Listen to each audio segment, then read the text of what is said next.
Me voy a poner el micrófono.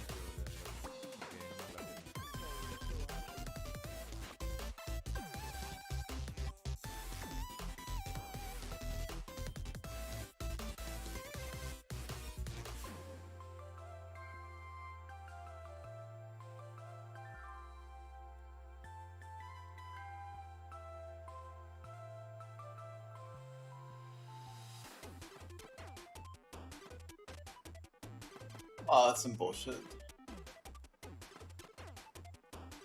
It's just the way that it is, dude. What's wrong with it either?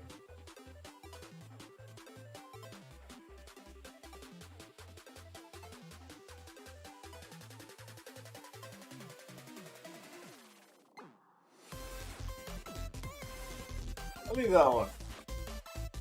That's some fucking shit, dude.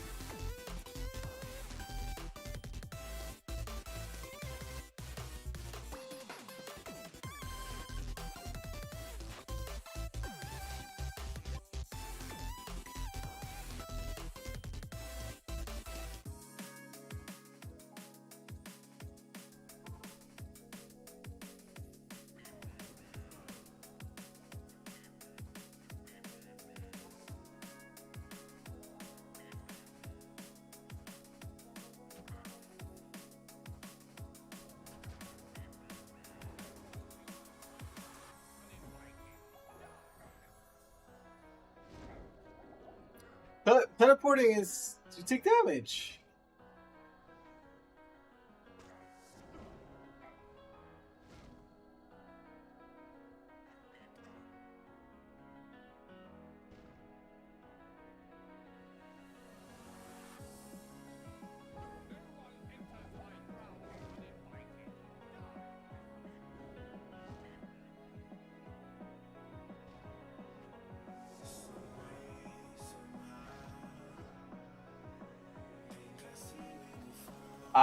Ah, no TP.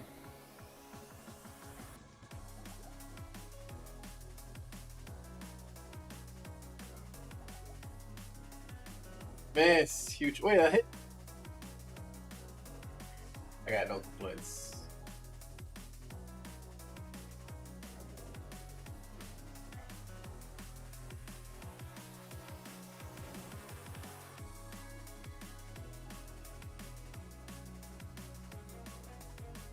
Maybe we can do this. It's actually. It should be easy. It should be easy. Just not get it.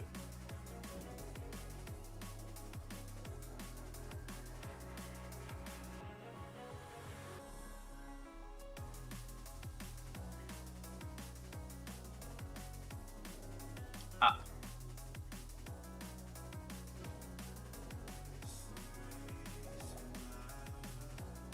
Nice dodge.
Fuck is all this damage?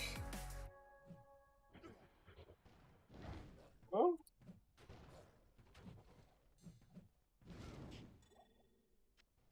Lol.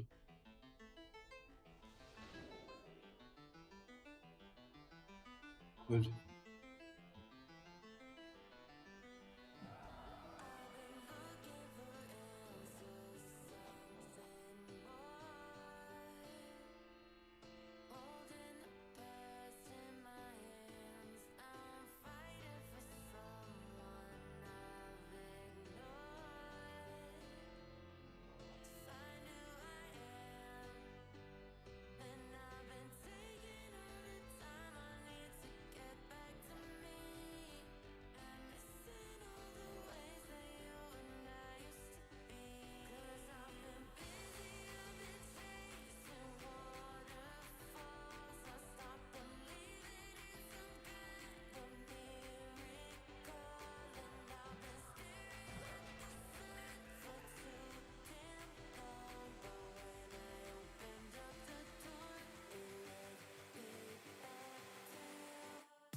Good there.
Don't walk in melee range.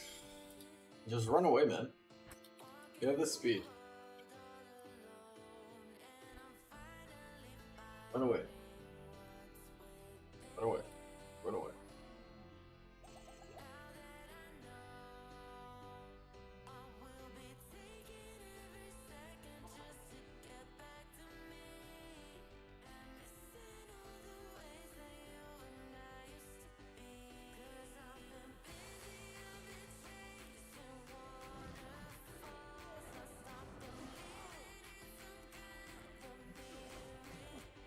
Where the fuck did he go?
Dude!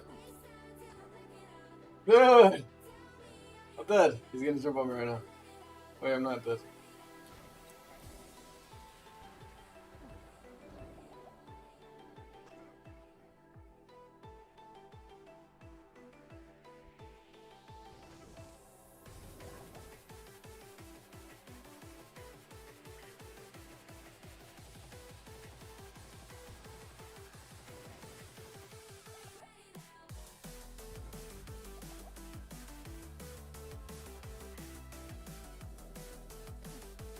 Ah!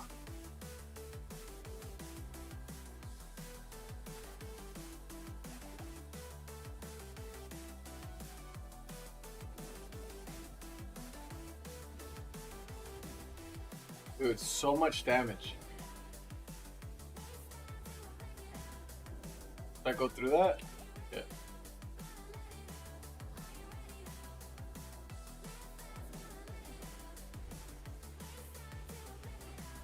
No, no, no, no!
Dude, what is that push? What knocks me back there?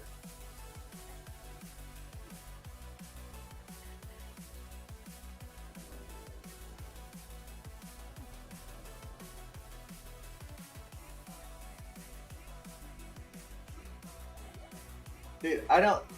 Why did that hit so hard?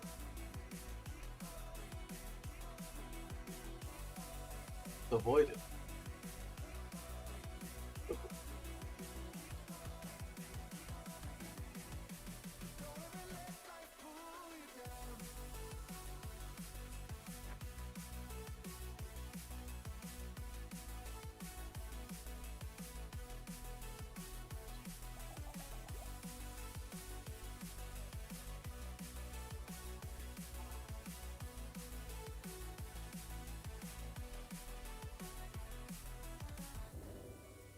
What if you could tell yourself when you were younger there would be brighter days?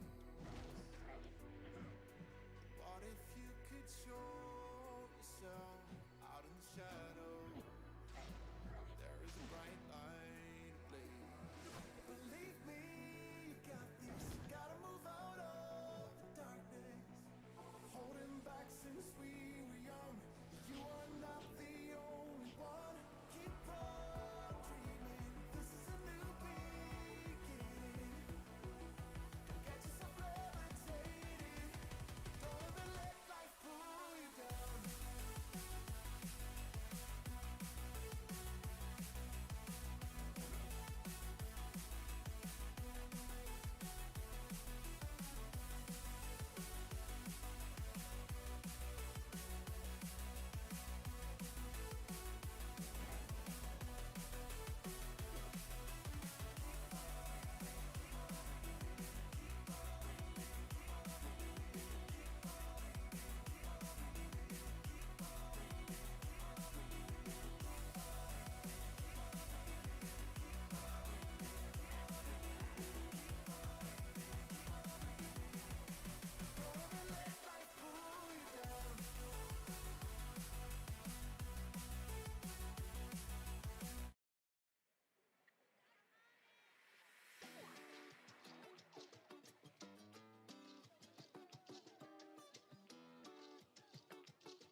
Hey, late at night when people sleep and stars collide, we'll be running through the darkness in search of a higher light. 'Cause you bright up the nighttime, you bring us back to life. Hey, it's us against the world, us against the world, yeah. We don't care, let's go anywhere. If we run away, no one has to find us there. All night, all day, we fade away. Only you know why I Okay. run away. Yeah, it's us against the world, us against the world, yeah.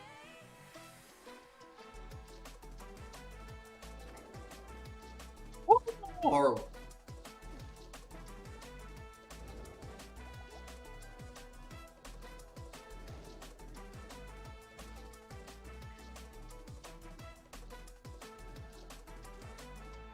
Us against the world, yeah.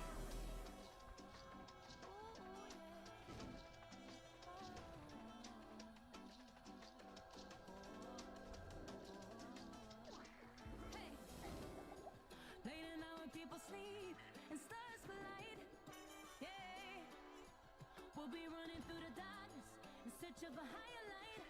'Cause you bright up the nighttime, you bring us back to life. How can I be so bad?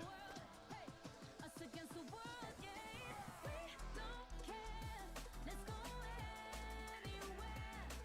If we run away, no one has to find us there. All night, all day, we fade away. Only you know why I run away. Yeah, it's us against the world, us against the world, yeah.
Ah, how do you walk into it? What is that thing that he puts? Does that even hurt me?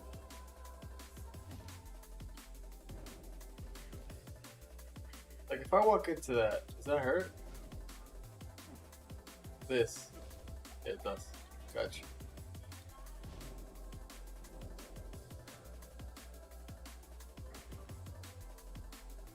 Did I run away? Ah.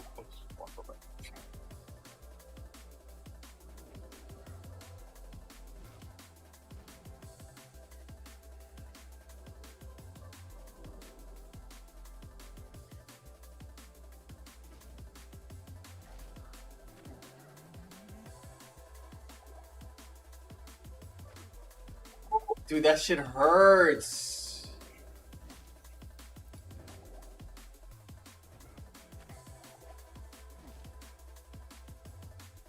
The whole TP into the green shit is what gets me.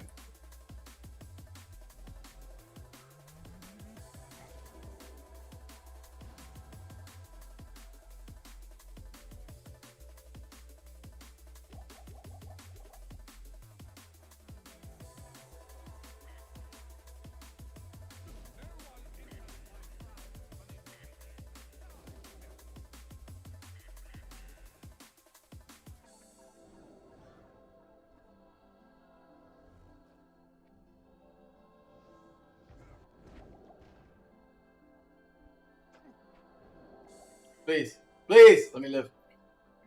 Heal, heal.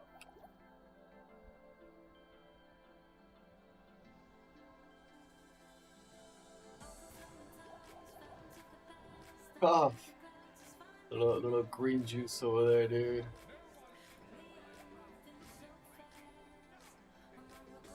Little green spurter. Did he teleport just now? Dude, we're not even at half HP. I'm fucking. I can't take this anymore. Run. Wait, we're alive. That missed. I think we're missing a little bit too much. A little bit too much, dude. My accuracy is. Okay, he's hyper dodging.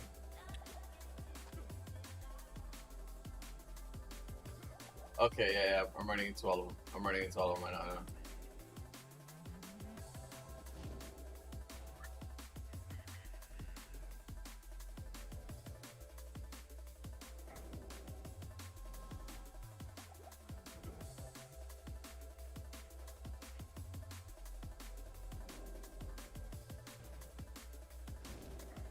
Come on, why does it stop? Dude. This is the most damage we've done yet. I should be proud.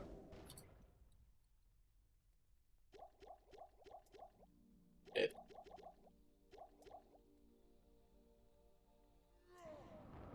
the rebuff.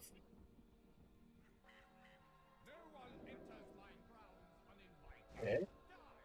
Who did set up me? Wrong. Fair.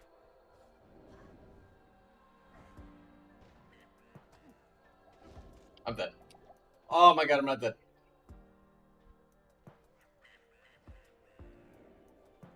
Who? I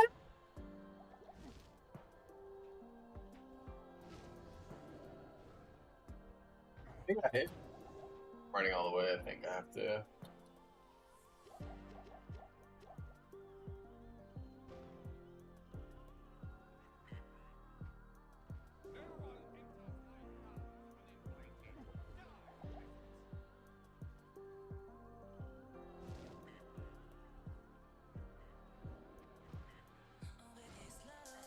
Where's the damage, man? I need to watch a video. Is there a way to do more damage to Purify?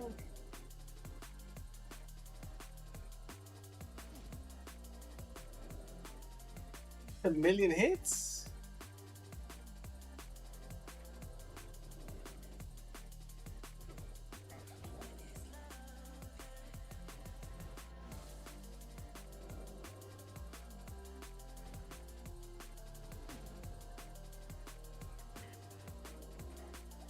Walk right into it, dude.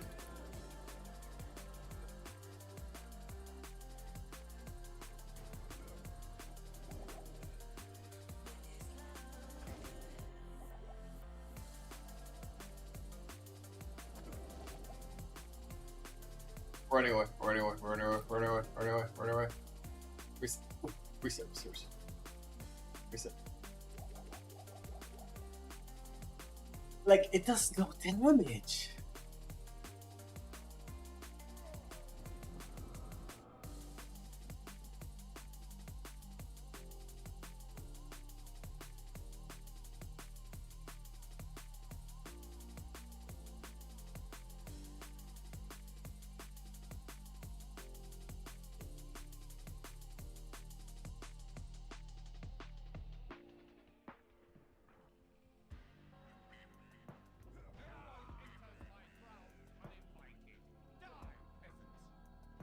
Shadow play. What just happened? What just happened? What just happened?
Wait.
Motherfucker!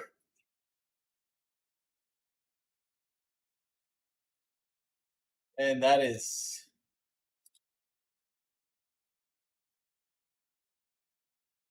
something special.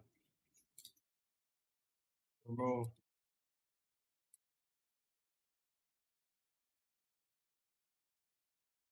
Like, I'm going back to Cruise the Gas, dude. Non-DMCA playlist gets me a copyright to 0 viewers. Like, viewers, son, please watching me. It's fucking stupid playlist. We're watching YouTube videos. Chilling, dude. Copyright claim. We're deleting this joint. Bye. Alright,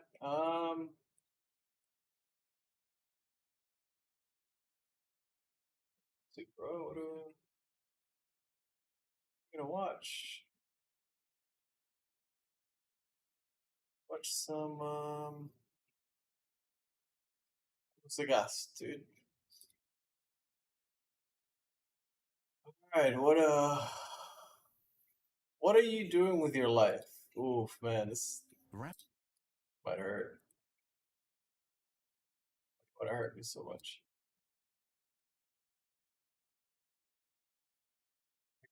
Picture. Picture.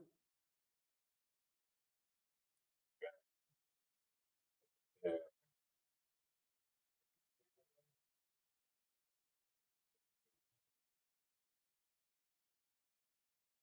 Not that big, like that. Fucking sick, dude. Wrapping Okay, your sick, mind dude. around your life is pretty hard because you're up to your neck in it. It's like trying to understand the ocean while learning Yeah, how to swim. Sure. On most days, you're busy just keeping your head above water, so it's not easy to figure out what to do with your life and how to spend your time.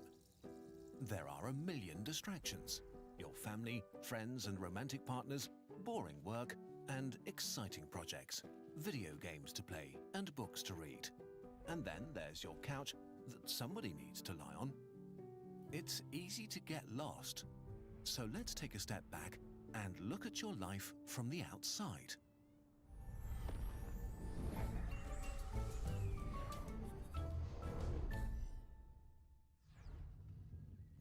The average Kurzgesagt viewer is around 25 years old, which is a pretty good time in the life of most people. The insecurities of the teenage years have begun to recede. Maybe you find yourself in a job or a long-term relationship. Maybe you've started a family or are working on an advanced degree. Maybe you're not doing any of that and still want to enjoy life, whatever that means to you. Or maybe you feel stuck and don't know where to go yet. About 1 in 20 people watching this video will get to live to 100. Let's assume you are one of the lucky ones, which means you had a total of 5,200 weeks of life at your disposal when you were born. You spent the first 600 weeks of your life being a kid and 400 being a teenager. During this time, you were pretty useless for society and also not very free to make your own decisions. As a payoff, you were somewhat spared from the consequences and responsibilities of adulthood. Mostly because well-meaning adults protected you by cleaning up your mess and giving you time to find yourself. This time is necessary to make you, at least in theory, a functioning human. Although most people probably don't feel like that after puberty. In any case, by the time you're 20, over 1,000 of your 5,200 weeks have passed.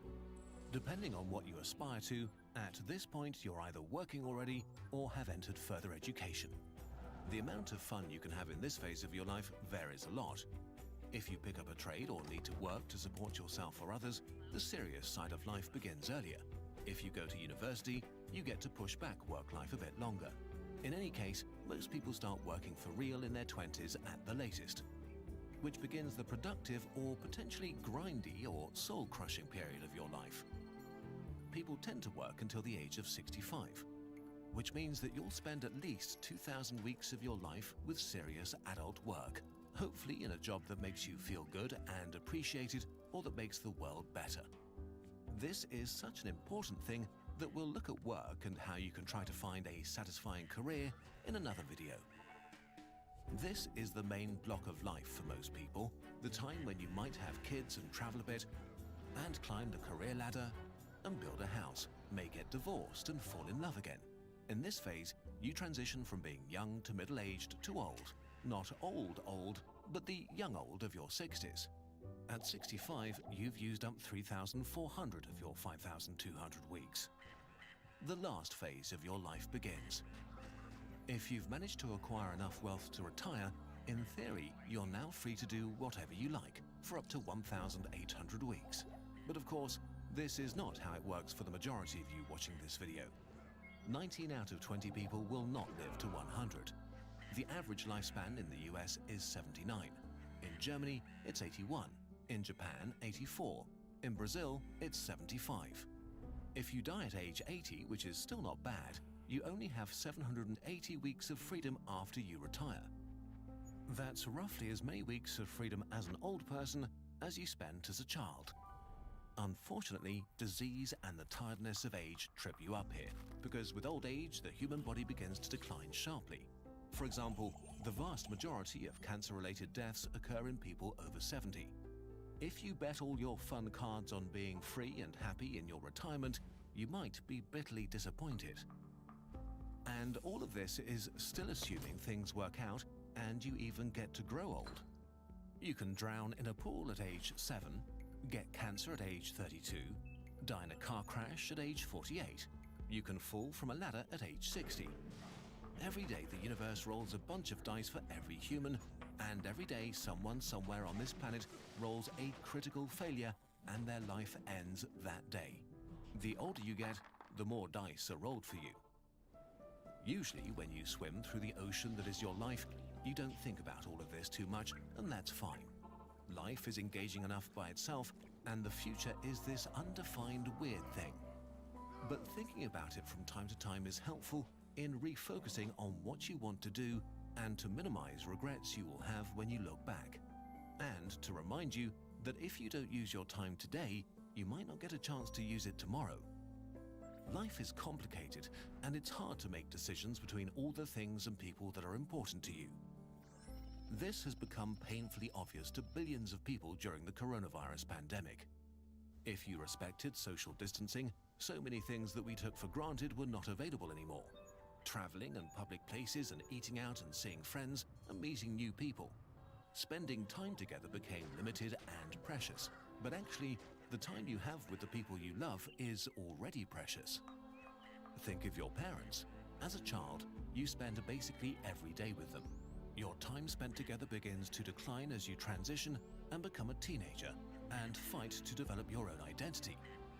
But as teenagers, you probably still see them regularly, which changes as you enter your 20s when most people move out, for university, for work, or just to be on their own.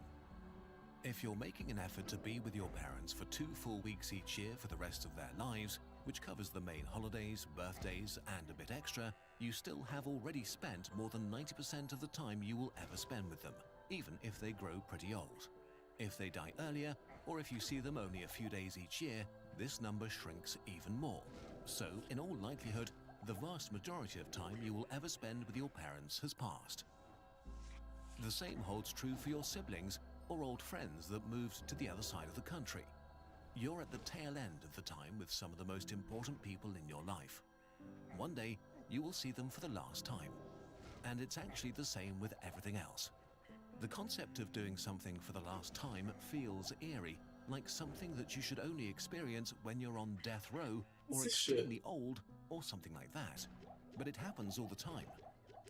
Is there a hobby you've been lazy about for a long time? Maybe you still have those Warhammer minis that you wanted to paint. Did you always want to revisit that place where you had an amazing time a decade ago?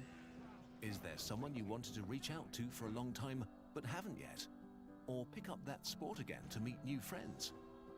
Maybe you will never do any of these things again because life gets in the way and at some point it's too late. As the global pandemic begins to wind down, we will all soon be able to be with each other again and do fun things together. It's never a bad time to reach out to a friend or a potential friend and let them know that you're looking forward to hanging out. But no matter when you're watching this, our life is an incredible gift, and there are so many fun, engaging, and fulfilling things to do. And you get to decide what and who matters to you. But what matters the most is that you actually make decisions from time to time. This video was based on and inspired by an article by our friend Tim Urban of Wait But Why, the best blog on the internet. Be sure to check it out to get more new perspectives on things. Also, if you want a reminder about the things we still want to do in life, with Tim's permission, we created a Kurzgesagt version of the calendar of your life that lets you track how many weeks of your life you've spent already and how many you have left. You can also color in the weeks to keep track of exactly how you're spending them. If you're just looking for a visual reminder to put things in perspective, we've made a timeline of your life. It's printed in vibrant neon colors on high-quality paper and will look great as an art piece on your wall. Like all of our products, these posters were designed with love and produced with care by us here at Kurzgesagt. Getting something from our shop is the best way to support our channel while getting something beautiful in return. Because of you, we can keep making elaborate videos like the one you just watched and release them for free for everyone. Thank you so much for your support.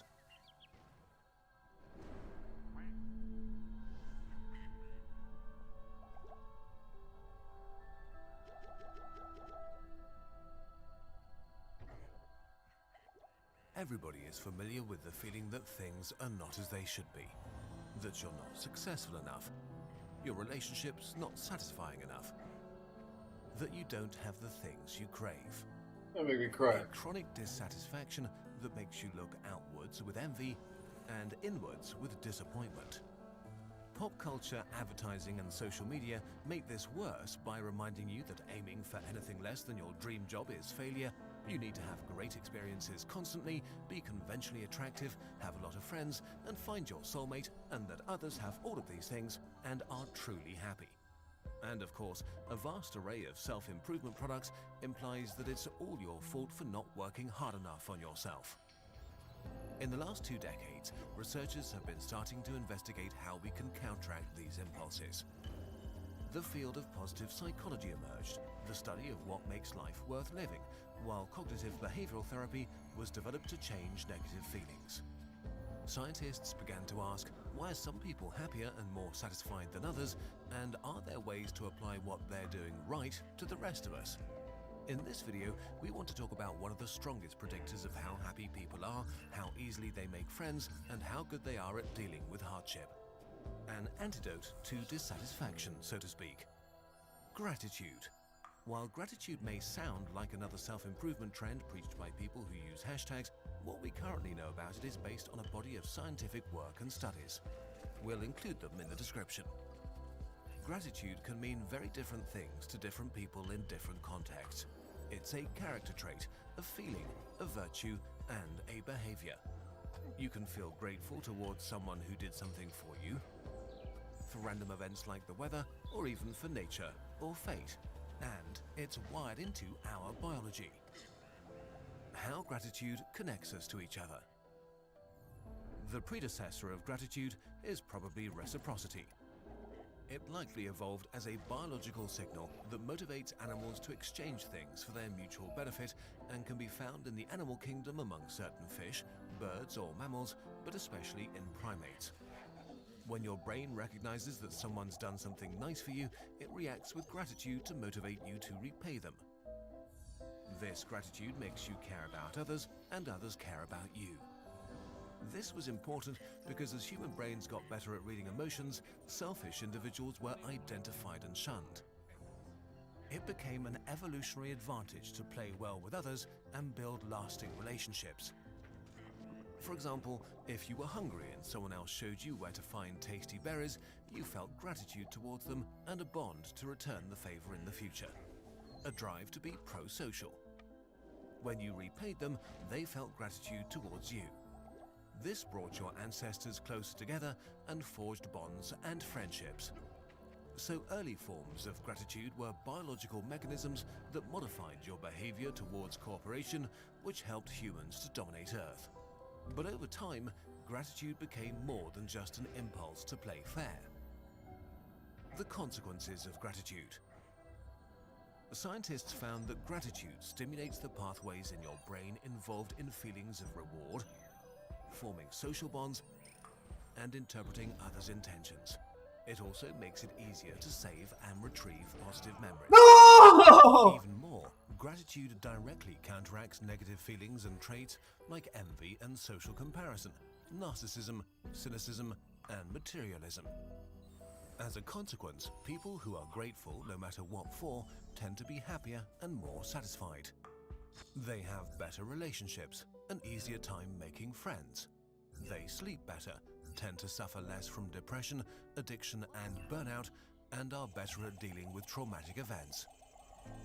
In a way, gratitude makes it less likely that you'll fall into one of the psychological traps modern life has set for you. For example, gratitude measurably counters the tendency to forget and downplay positive events. If you work long and hard for something, actually getting it can feel daft and empty. You can find yourself emotionally back where you started and try to achieve the next biggest thing, looking for that satisfaction instead of being satisfied with yourself. Or imagine being lonely and wanting to have more friends. You actually might have someone or even multiple people who want to hang out, but you might feel that this is not enough, that you're a loser and feel bad about yourself. So you might turn down their attempts to hang out and become more lonely. If you feel grateful for your relationship instead, you might accept invitations or even take the initiative. 2 years ago. The more often you risk opening up, the higher the chance of solidifying relationships and meeting new people. In the best case, gratitude can trigger a feedback loop. Positive feelings lead to more pro-social behavior, which leads to more positive social experiences that cause more positive feelings. This is a common experience after serious hardship, like chemotherapy, for example. Life can feel amazing after a crisis is over. The smallest things can be bottomless sources of joy, from being able to taste to just sitting in the sun or chatting with a friend. Objectively, your life is the same or maybe even slightly worse than before, but your brain compares your present experiences with the times when life was bad and reacts with gratitude. So, in a nutshell, gratitude refocuses your attention towards the good things you have. And the consequences of this shift are better feelings and more positive experiences. While it is great to know these things, is there actually a way for you to feel more of it? How to make your brain more grateful. The ability to experience more or less gratitude is not equally distributed. You have what's known as trait gratitude that determines how much you are able to feel it. It depends on your genetics, personality, and culture. This discovery made scientists wonder if they could design exercises that change your trait gratitude and lead to more happiness. Let's start with important caveats. It's not yet entirely clear to what degree gratitude can be trained or how long the effects last. There are no magic pills for happiness. Life is complicated. On some days it feels like you're in control of yourself, and on others you feel like you're not. And this is okay. Also, sometimes pursuing happiness can make you more unhappy if you put too much pressure on yourself. Seems good. Gratitude should also not be seen as a solution to depression or a substitute for professional help. It can only be a piece of the puzzle. It's not the solution to the puzzle itself. The easiest gratitude exercise, with the most solid research behind it, is gratitude journaling. It means sitting down